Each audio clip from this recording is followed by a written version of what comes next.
So Scott, you already did it. Thank you. Um, Welcome everybody. Before we get started with the book club part, I just wanted to remind everyone that we are going to be recording this so that we can share it on the blog and share it with folks who aren't able to be here today. I want to start by just going around the Zoom and introducing ourselves. So what I'm going to do is, you can't see my screen, but I'm going to go around my screen and I'll call on you so that you know when to talk. And I'll start with myself since I'm already talking. I'm Andrea Badgley, and I run operations and help with organizing Support Driven with Scott.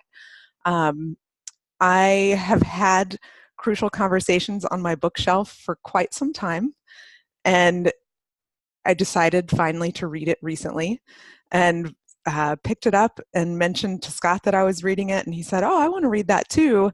And then we thought, well, I bet there are a bunch of people in the community who want to read it, so let's do a book club. So that's how this ended up happening, and this is our very first meeting, so thank you for helping us launch it and experiment with it. So let's see, I'm going to call on Sen. Did I say your name right? Yes. Okay. So Sen, why don't you introduce yourself, tell us where you are, who you are, a little bit about yourself, whether about Support Driven or where you live or work or your love for books, whatever you want to share. Okay. I do the tech support at Travel Syndication Technologies, which is a little company here in Atlanta. And I've been a member of Support Driven for, I think, a couple of years now. I'm an avid reader and here with my cats in Atlanta working from home today. So we've got a lot going on at work, so if I have to drop out, please forgive me. Oh, thanks for letting us know, and thanks for joining us for as long as you can. All right, Emily, you're up next. Okay, I'm Emily. I live in Orlando. I work for Code Climate, and we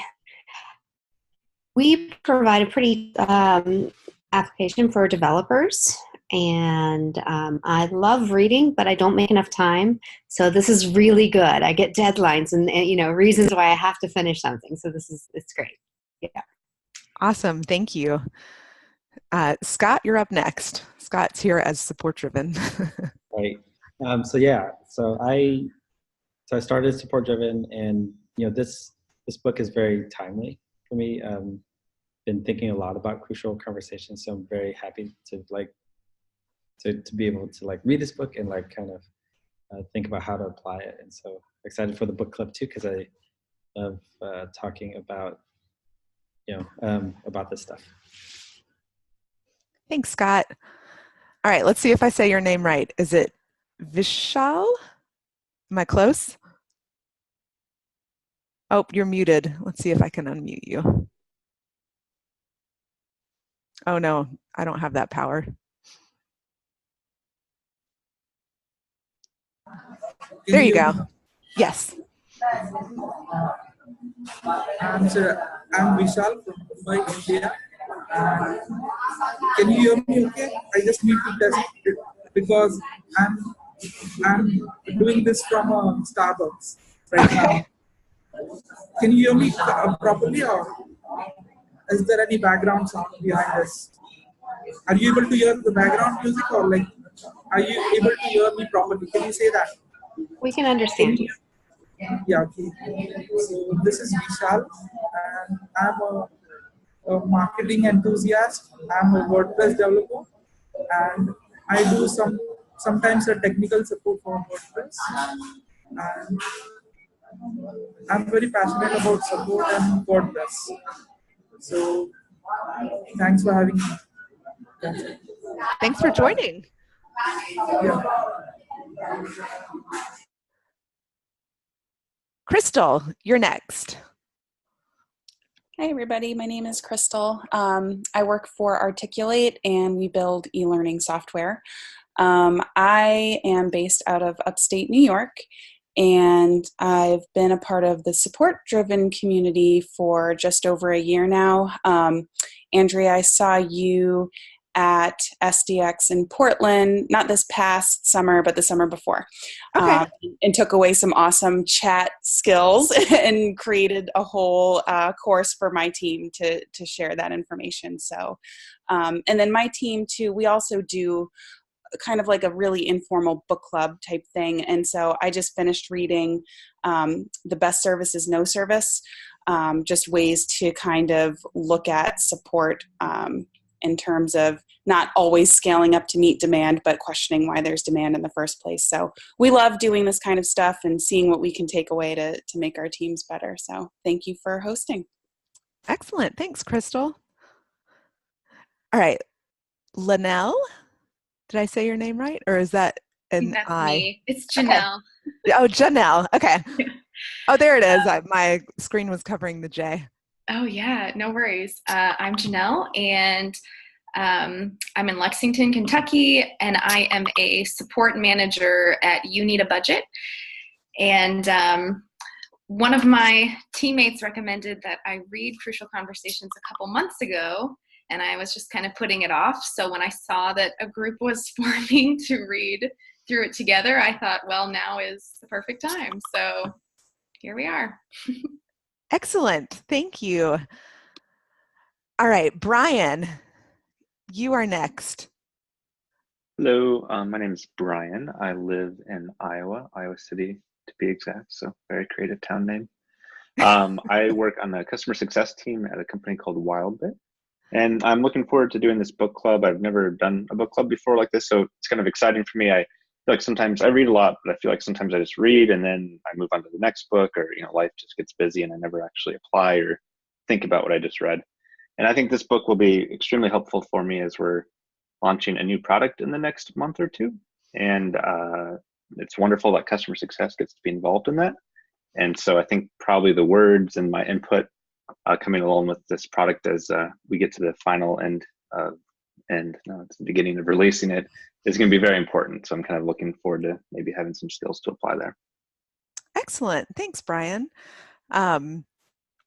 So it looks like then, do we have anybody who is currently being affected by Hurricane Florence? Okay, good. We had a couple people who were going to join and then decided that they might not be able to.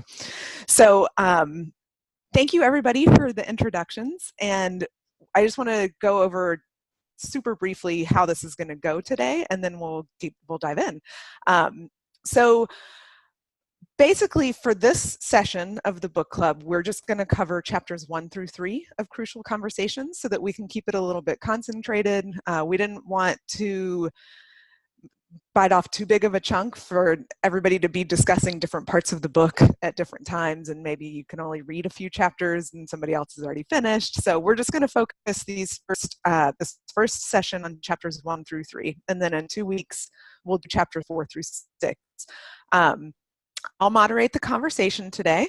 I have some discussion questions that I can use in case we have super awkward silences, but I think this is it sounds like this is a book that most of us can probably apply in our jobs, regardless of whether we're on the front lines or in management or in success or whatever our roles are.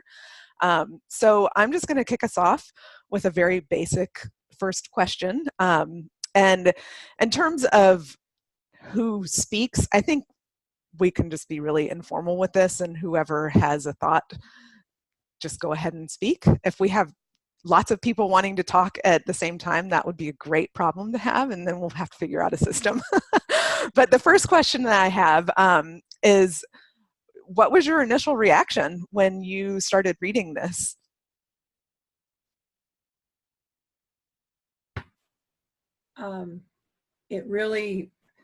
It brought the nonviolent communication to mind, which has a lot of the same principles, and that reminded me of that book, which is a good thing. I'm not super familiar with nonviolent communication. I know Sarah Betts gave a talk about it at Expo this year, but I wasn't able to attend it. Is there something about nonviolent communication that stands out to you that this reminded you of?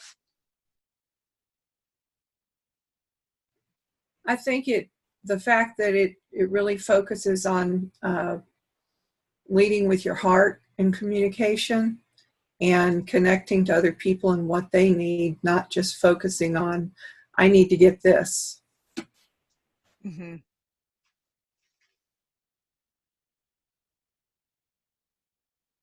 I'll speak. That's yeah, okay. Go ahead, Emily. For me, it was, I think, as support people, we generally are very empathetic, and sometimes we maybe get a little bit too emotionally involved with things, whether it's, talking to customers or advocating for things inside of your company. So this, to me, seems like it's going to be, that there are going to be some really good tools for helping to separate that emotional part of what you're trying to persuade someone to do, or it's just the problem that you're trying to solve. And so it gives my mind at least something to focus on, something to move, to have some progression instead of just the spinning of what are they feeling? What am I feeling? So it's focused on results instead of emotions. Mm-hmm. Yeah, that was one of my big takeaways as well, that there was a part in, I can't remember which chapter it was, maybe chapter 3, about a lot of times when we get into a crucial conversation, it becomes about winning.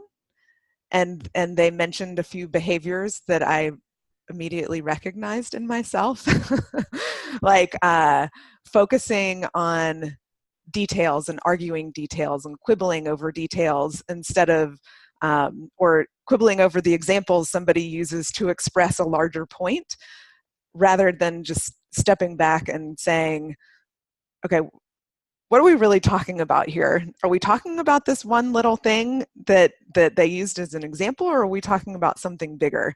And what do I actually want to accomplish in this conversation? It's hard to get those emotions out of the way, though. Yeah, I found myself really struggling with that idea of, well, thinking of people like, who can I put this book like in their hands to? Because I noticed those things in other people.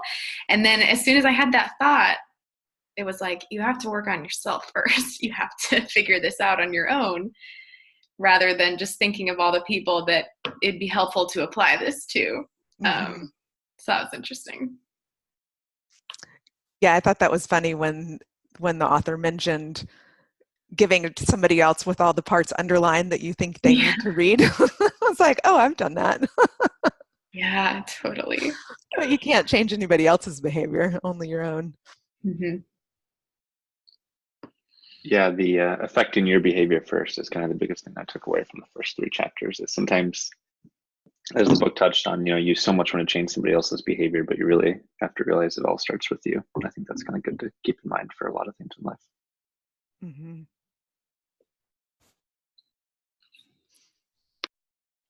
Anybody else have any initial reactions they want to share?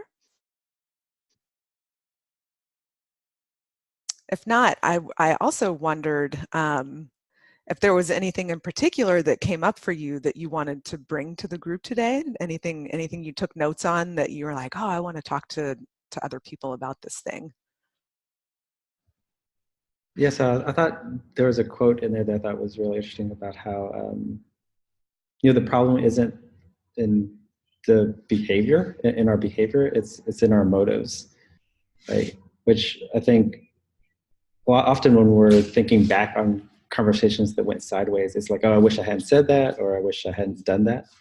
So I thought that was interesting, kind of, not how I've thought of like conversations in the past, and just kind of like how it's our motivation that changes, right? That we kind of like, in some ways, see it as competitive, right? And dig in and kind of want to focus more on winning and kind of lose sight of the reason that we wanted to have that conversation in the first place.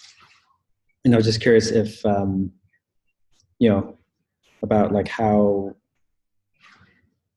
people's conversations in the past, right? Like where they had a crucial conversation? Just like, I'd love to hear stories of like crucial conversations that you wish had gone differently, before, that may have, then, as you're reading through this and you're like, oh yeah, like that happened, a year ago or 2 years ago. I'd love to kind of hear, as you were reading this book, like what were some of the things in your past that came to mind? So I'll start. Where, the thing for me that's been a challenge, right? It's like for most of my working career, I've been an individual contributor. So like usually it wasn't my problem, right? If somebody didn't want to do something or somebody like didn't want to go with the plan, right? It was, it would be like some manager's problem or, somebody above me. And now with support driven, like it is my problem, right? And I think there's been times where, I think some of that behavior has kind of almost turned into a little bit of a habit where like, when the conversations got difficult or people didn't agree or didn't kind of see the facts, right, the same way, right, that it was, that I would kind of check out of the conversation, right, and move on with or without them, right, and clearly that's not a great strategy. And so, there's been times in, sometimes like working with sponsors, right, like where, that has come up, and so I think this is kind of valuable to, so I'm excited about this book, right, because I think there's a lot to learn from it and to apply from it, and just how, there was a point in the book where they were talking about like there's 3 options, right? Either you can like do nothing and just kind of like hope for the best, right? Or you just dive forward, right? And and try to like impose your will. And then like there's, I guess the second option of like working together with people. And I think that was, so I thought that stood out for me too, as, how the conversations could go differently. But yeah, so like so I know that there's been conversations in the past that I would have handled differently, right, if I had known these things. And I know that there will be conversations in the future that I would handle differently knowing these things. And so, so I'm curious, like, is there an example that comes to mind, right, that you wished you would have maybe like had this perspective or had these skills? And I know I'm expecting that there's a lot more kind of tactical stuff in the rest of the book, right? Because I know I think we only scratched the surface of the first 3 chapters, because I feel like the first chapter was setting up the why, and the second chapter was more about like, how some of the theory behind it. And I feel like the third chapter was kind of starting to dig a little bit into it, but but it's only scratching the surface.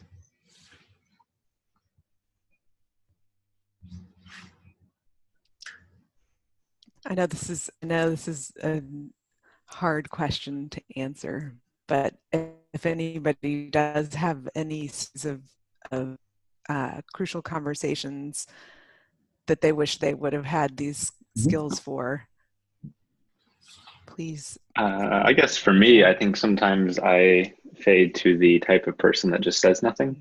So maybe something doesn't go the way I want it to go, or I can think to kind of Scott's prompt. I can think to like one example once where maybe I said something to a customer that was the reality of the situation, and our sales department didn't like the reality of the situation. And so they kind of forced their will of, kind of being mean to me because I spoke the reality, and I never really had a recourse to that to kind of, I think maybe in the book they used the example of Kevin to kind of really call things out. And I sometimes don't do that. I just kind of stay silent at that point.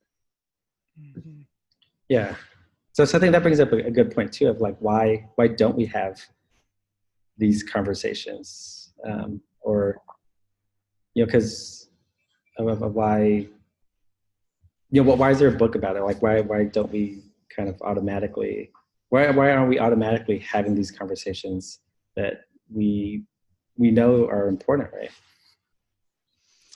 I think for me, what that goes to immediately is the adrenaline feeling that when you enter into the dangerous, the seemingly dangerous territory of a crucial conversation, one party feels attacked.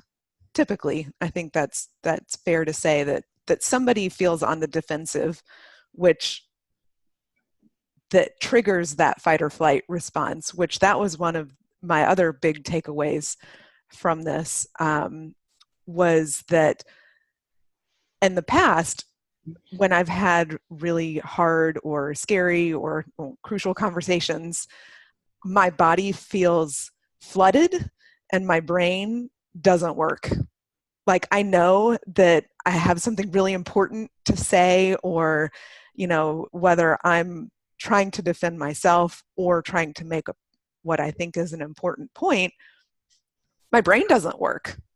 And so when I read that in the book, that, your body is diverting blood to go into this response mode of either fighting back or going silent, which typically I go silent because I'm like, my brain doesn't work, so I can't do anything right now. So I think that's a big part of why we don't have these conversations, because it's uncomfortable. Prior to working here at Support Driven, I was a team lead at my former company, and bringing up performance issues is really hard. It's not comfortable for anybody. These are your teammates. These are people that you respect and maybe have formed friendships with, and at the same time, that their livelihood depends on this job, and at the same time, maybe they're not doing the job well. And so, putting all that together in a meaningful and productive way without hurting feelings, without putting somebody on defense or making themselves feel like they are bad. It's all fraught. It's very hard to have these conversations. That's why I think we don't have them. I can definitely share on that. And I think these are always, I think it's always good for us to focus on customer support, but to have these communication skills with your coworkers, I think is really crucial. Because I feel like most of what we do in terms of professional development in the support field is customer focused. And then we forget that we interact with everybody else in our company as well. And depending on your relationships with other people, you might find yourself in this situation. And I did with my boss. We just kind of were very similar in a lot of ways, and we would bump heads a lot. And it got to a point where we had to have a couple of crucial and uncomfortable conversations. And I wish I had skills at that time, because, I was definitely flooded with adrenaline. Found it hard to control my physical response. We're all remote workers at Articulate, so when we communicate, it's through Slack, and if it's not through Slack, then it's on a video call. So you think the advantage would be I'm in the comfort of my home, so if I'm going to have this uncomfortable conversation, nobody's actually physically with me, I can still keep cool, but it's difficult for me. And being able to kind of put those emotions in check and remember the goals of the conversation, and to be receptive to feedback, and to think about going forward, that I think takes constant conscious effort, and not to become defensive in that situation. Like you pointed out, Andrea, my job is important to me, and I felt like things, may have been called out, and her being my boss, she was, we have a special relationship. There's a hierarchy. There's an expected amount of respect and, deference. And once we were able to finally communicate when the emotions were out of the way, like things have improved quite a bit. So, you know, to not have to kind of go through a bunch of turmoil and to get from point A to point B, I think is really what I would like to get out of this book. Mm-hmm. Well, I think that leads into a good question of why did everybody decide to read this book and join this conversation? I can share from my perspective. I'm relatively new in my role here at Support Driven. I've been here about 6 months. And so I'm having conversations with people that I haven't interacted with as much as I had in my previous job. And just having conversation skills and negotiation skills, I think, are always important in every job. And I wanted to have tools for if things do go into a place that I'm not familiar with or that I'm not comfortable with. And like I said, I had been a team lead before and probably should have read this book when I was a team lead. And it's been on my shelf. So anyway, that's why I wanted to read it, because I know that in working with all of the people that we work with in Support Driven, whether it's sponsors, whether it's volunteers, whether it's people who work with Support Driven in a part-time capacity, you know, we're having conversations all the time that could come to a place where there's disagreement or disalignment. Is that a word? For expectations? I don't think that's the right word, but you know what I mean. And there was the very first quote in the book: the single biggest problem in communication is the illusion that it has taken place. I thought was really relevant, because whether you're having a voice or video conversation, or even in writing, when things seem to be spelled out really clearly, two people can be in the exact same conversation and walk away with completely different ideas of what just happened. So I wanted to read it for clarity, and I'm curious. It sounds like, Crystal, you had an experience that you just shared, that you wished you'd had tools at the time. So this seemed like a good book to read. Does anybody else have reasons that they came to this specifically for this book?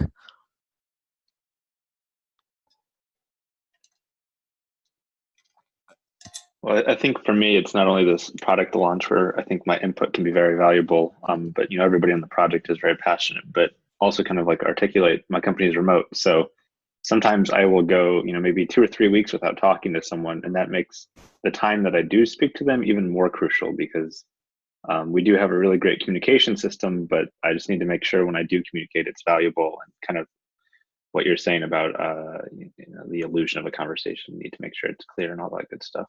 Mm-hmm.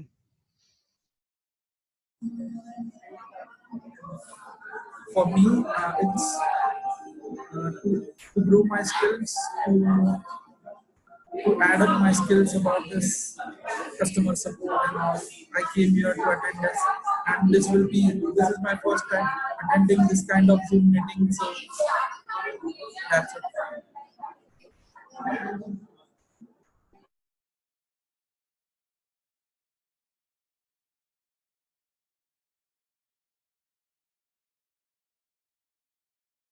Yeah, I was curious how this particular book is relevant in each person's role, depending on what you do in your job, because I think that it could be relevant, like I said, when you're working with customers, or Crystal, like you said, thinking about this in the context of working with your colleagues as well. Or working with your children. Yes. This is one of those skills that I think applies to so many areas of your life. And and because of that, it is, I think, incredibly valuable. It's not just something that's in a silo that helps you with your technical issue. This is something that just applies across the board and enhances your experience of life and what you're able to do. Has anybody had an opportunity to try anything from this book since just in these first few days after reading it? Because there's something that I wish I would have known just a few days ago, which I can share. What's that? I recently had a conversation with somebody about a very timely, topical, difficult thing, which is violence against women, and the Me Too movement and all the things that are going on with the sexual abuse and things like that. And I knew that it was a very, very important conversation, and it was really important for me to keep my cool. The flooding, and the winning came into play. And I wish that I would have known at that time the step that he mentions, and I think it's chapter 3, of stopping to think about what you really want. What do you want for yourself? What do you want for the relationship? And what's the third thing? For others. And so what I thought was interesting about that point was that he mentioned that complex thinking pulls you out of that adrenaline state and transitions your brain into the place that it needs to be in order to have a productive conversation. Because, ultimately in any conversation that becomes a crucial conversation, there is an outcome for the good that we want, typically. I mean, I think when there's a crucial conversation, it's not about winning. It's about, some greater good that you want to occur in the world or in a situation. And so I just wish I would have known that. And I don't really want to go into another crucial conversation to have to practice. But I do wish I would have known that. And I'm curious if anybody has had something come up since reading these first 3 chapters where you were able to apply it. So since I just read this yesterday, it hasn't come up yet. But I am curious about that point though, right? Because to me, that was one of the things that I was probably, it would be cool if it worked, but I'm also a little bit curious if it will work, is the idea that when your body is kind of reacting and kind of you're in fight or flight mode, right? That if you present your brain with, with a more complex problem, right? Like if that will kind of get you out of that mode, right? And kind of get you thinking less about like winning and more about kind of moving forward together, right? Because I think it would be cool if it worked, but I don't, having not tried it yet, I don't know if it would, right? And I'm just curious how others kind of like, has it worked for you? Like, have you tried that? Have you done it? Or if you think it would or wouldn't work? Because it's, it's in that moment, right? When you're kind of, when your body wants to like fight back, right? That, how do you kind of step back from that, right? Because I think that's one of the things that's kind of nice when you're having this like in Slack or something where it's async, where you can kind of walk away and like feel the feels, right? And then come back to it. But when you're face to face, you can't just step out of a conversation and say, I'll be back in a minute. Or can you? Right. Maybe you can, I don't know. That kind of overwhelms you. Like, how do you ask that series of 3 questions while you're also talking and in the middle of the conversation? Like, is it just a practice thing? And the more you do it, the faster you get. I have walked away from conversations before, just to have a minute to think about those things. I've been doing all this experiment on my husband just to test the waters before bringing it anywhere else. But if I get to a point where I feel like I'm like jumping on those details rather than staying focused on the motive, or starting to become irrational for the sake of winning, then I'll say like, okay, I'm going to step away for this amount of time. At 3:00, I'm going to come back and we'll finish this, so that I have a moment to just reassess. But I don't know if it's just one of those things that you get better at over time and can just do it in the moment, but it seems like a lot of brain work. So I don't know. Yeah. Well, so it's out of curiosity, when you said like you're going to step away and come back to it, like, was that effective? Did that work? Yeah, it did, because you're able to like diffuse the physical things that are happening. Your adrenaline, stops releasing. You can be calm and send that extra energy towards your brain to recenter. But I've noticed that it's been really important to say, like, I will come back at this time, and not just say, like, we'll come back to this on another day, but to say, like, this is a set amount of time, and this is when I will return to the conversation, is an important part of that process. So how did you realize that was important?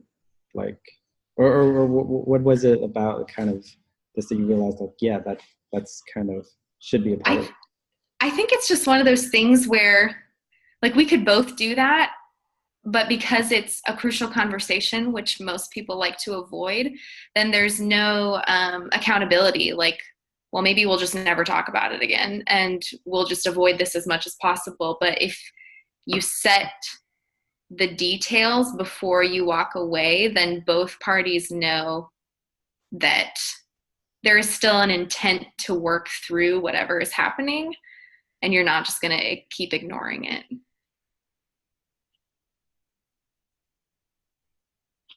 I had a meeting earlier this week, and I would suggest whenever you have like a team meeting and you're listening to other people talk, and or even if you're involved in the conversation, I was able to recognize myself getting, all of a sudden getting flooded with emotions, and then because I'm not talking, it was easier to kind of have that internal conversation of like, okay, what is it that I really want out of this?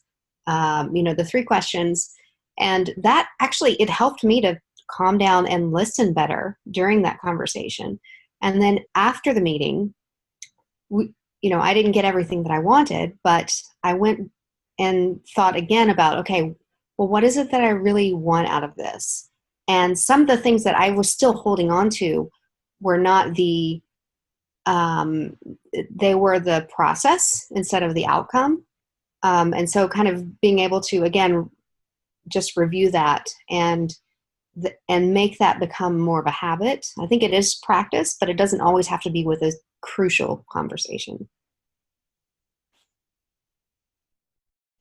So one thing I hope that the book will cover in the later chapters is what to do if someone doesn't like want to meet in the middle, or doesn't really want to, if they're in that competitive, like, winning mindset, like, what do you do about that? Or do you do anything about that? So,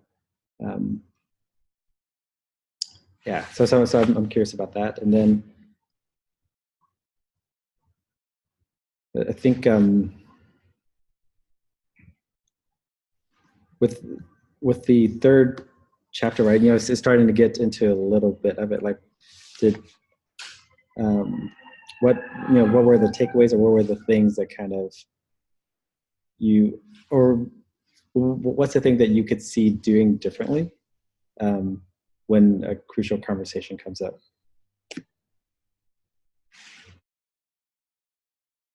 I think for me, it's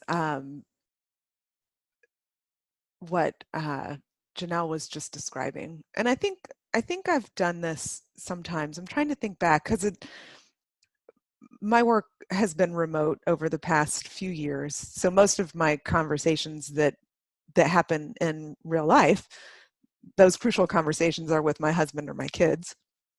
which my poor kids, because they don't get the benefit of any of this. This is what they're the ones I should practice this on. Like, if I really want to get what I want, then they're the people I should be practicing on. But so I think the pausing, and I do feel like I've had times where I've been in a video call or something where I've felt the flood and recognized, I need to step back for a minute. And I've said that, and typically the other person has respected it, and it maybe helps them step back for a minute as well. And I think that honesty is probably best in that situation. Not honesty of, like what you think of them in that moment, but honesty of, I'm feeling like I'm not able to express myself and be productive right now. I need to take 5 minutes or whatever it is. And I think that's a thing that I would like to be comfortable doing, because like you said, Janelle, you might not necessarily be able to think of those questions right there in the moment. Or Emily, when you were saying that you were able to think about it because other people were talking. But yeah, like the example in the book where the woman is pointing her finger and about to like launch into something, and then she catches herself.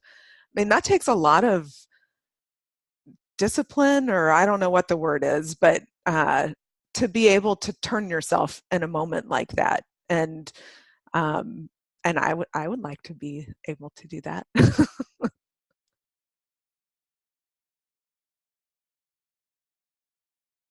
Yeah, I think the thing for me is to kind of to turn it from an either or question and turn it into an and question. And to also do that in the moment. I think that's the thing that I would like to remember and to try the next time a crucial conversation comes up, and to kind of see if it works out the way that they presented it in the book. Yeah, because it's, I think that can be, or I think that would take work, right? To kind of come up with an and question or an and perspective to the,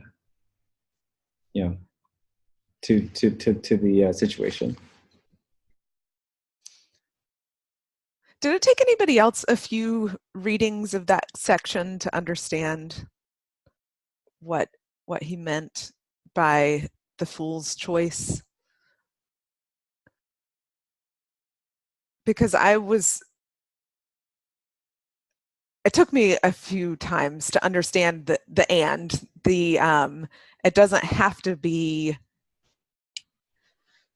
either this outcome or this outcome, where if I get my outcome, then the other person suffers, and if the other person gets their outcome, then I lose.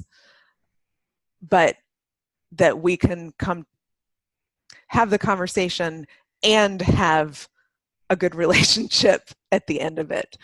I think that's the part that's really important to tack on, like you were saying, Scott, with that and I think that was what helped me as a team lead, but that I haven't really carried over into other parts of my life. But whenever I had a performance conversation with somebody, I pumped myself up going into it and scripted it always with the intention of, this is for the benefit of the person that I'm giving the feedback to. This is for them to do well in their career. This is for their growth and benefit.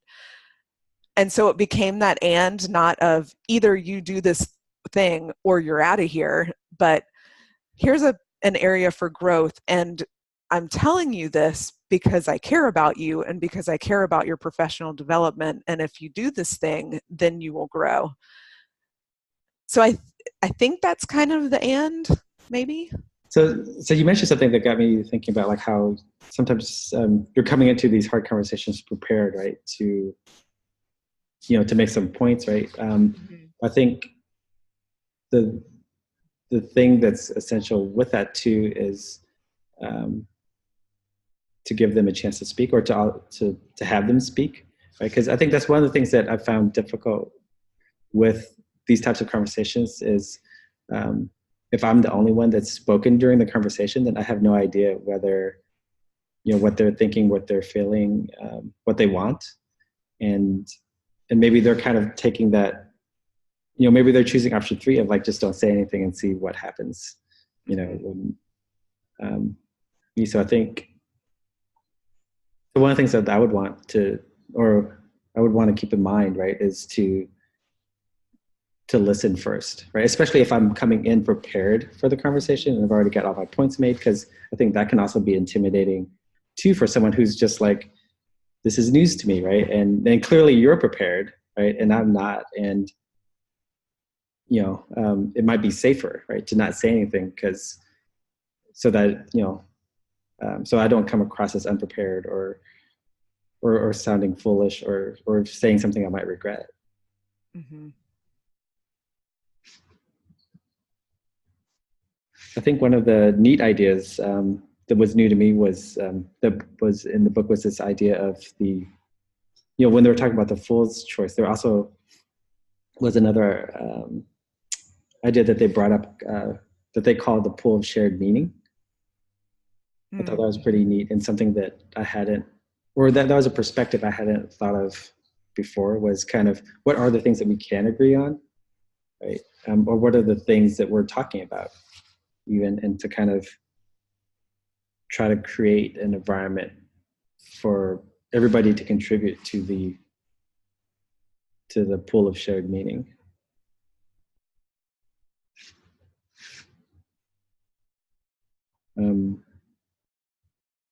Yeah, I think that's where the making sure there's space for everyone to talk comes in.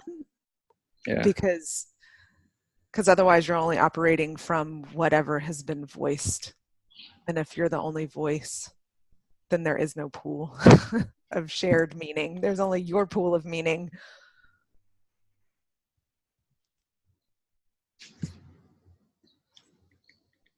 So what did people think of the examples used in the book? Did they feel like the examples were relevant and on point to you, or did it feel like a stretch?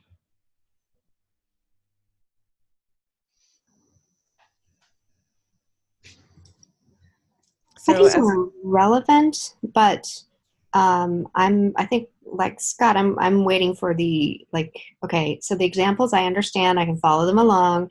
Now, give me some more tools so that I can, develop my own language and my own thought process of doing it myself. So, yeah.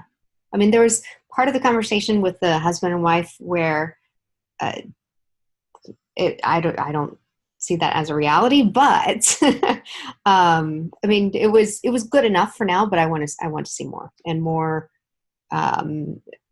explicit skills, whether it's so beyond those example conversations. Yeah, I found myself really wanting to know more about the people involved and the culture of the work environment that they were in, because he talks a little bit about, some of them, or some of the environments where crucial conversations take place are going to be easier than others, and how there is that kind of prevailing belief that there are some places where it's just not possible. And I just wanted to know, is this workplace that they're highlighting, is this a place where people regularly, feel free to contribute their thoughts to the pool? Or is this a place where no one ever stands up to anyone? Or, because I feel like there are certain places where I would be totally fine saying some of the things that they said, but in another job or another area, I would never do something like that. So that made me curious, but. Yeah, so that brings up a thought I had while reading it too, right? Is this something that you would apply regardless of the culture, right? Because would you bring it up if there is a chance that you might lose your job over it. Mm-hmm. Or, you know, or kind of like, how do you make that decision, right? Of, you know, whether to move forward or to be quiet, right? Because I think that's usually the least risky option. Mm-hmm. In the short term. Right. But yeah, there are certainly cultures where, company cultures where you might see people who have disagreed with the boss be fired shortly thereafter, you know? So is that a comfortable where is that an environment where you'd feel safe, even employing, you know, the tools used here? Mm-hmm. Thank you for joining, Crystal.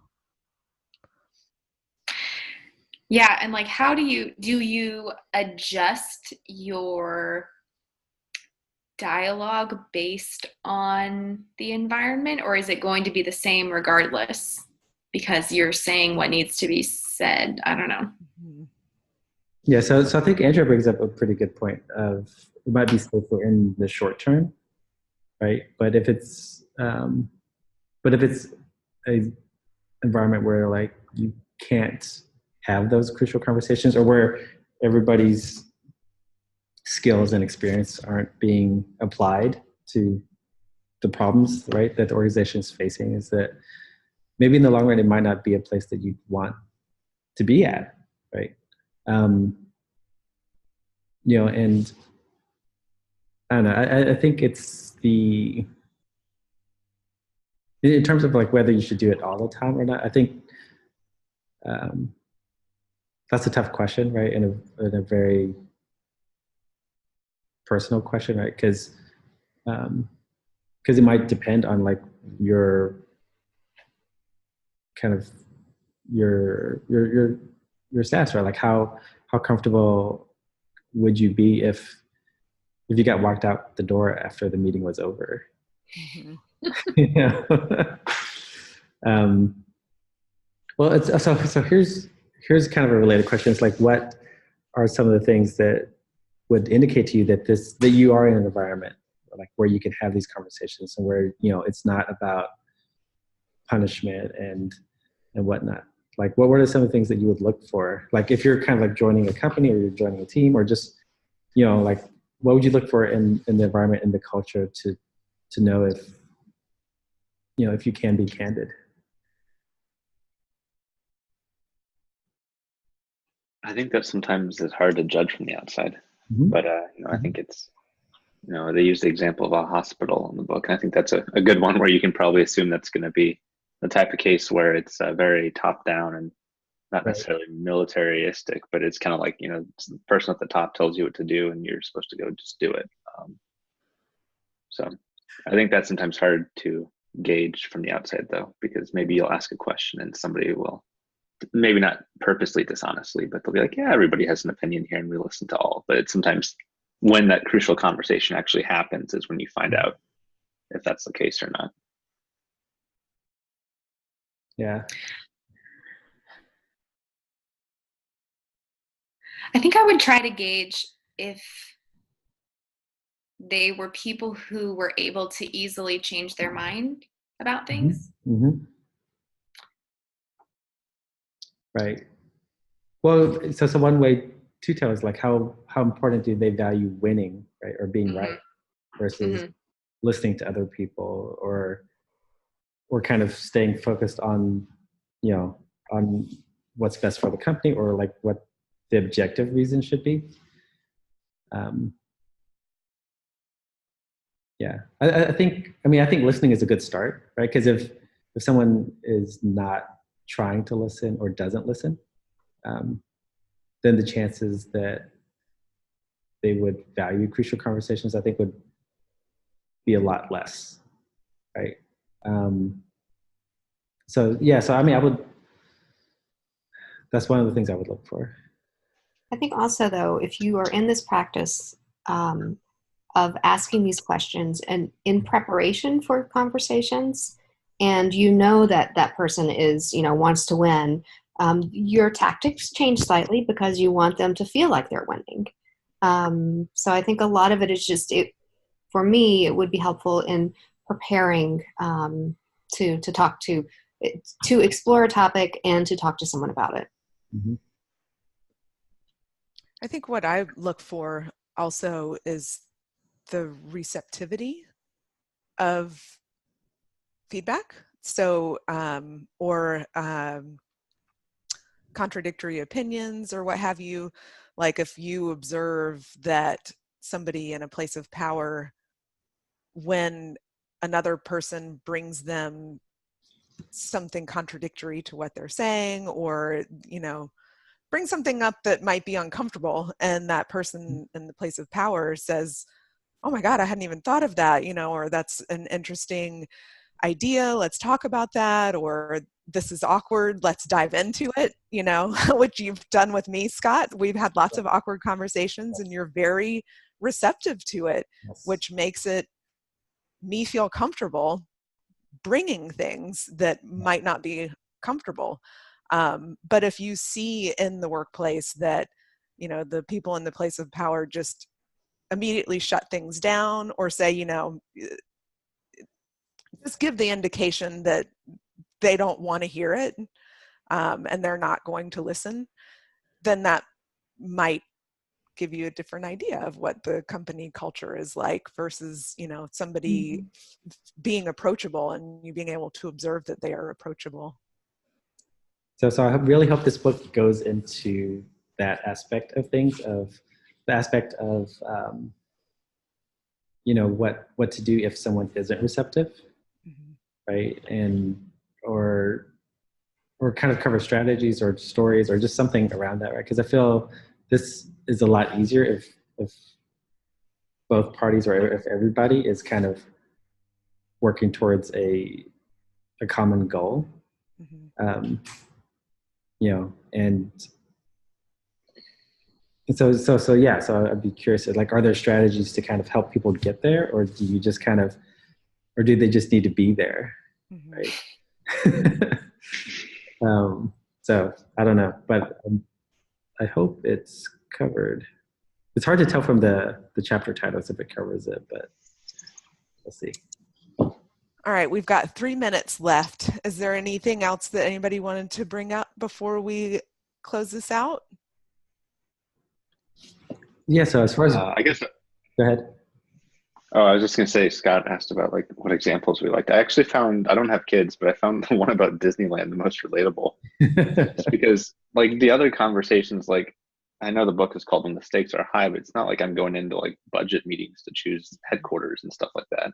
I think a lot of more of my crucial conversations are rather mundane things in reality. But like using the bathroom? Yeah, well, yeah. like who's going to do the dishes? Yeah, that type That's of stuff. the one for me. I can master that one. That'd be great.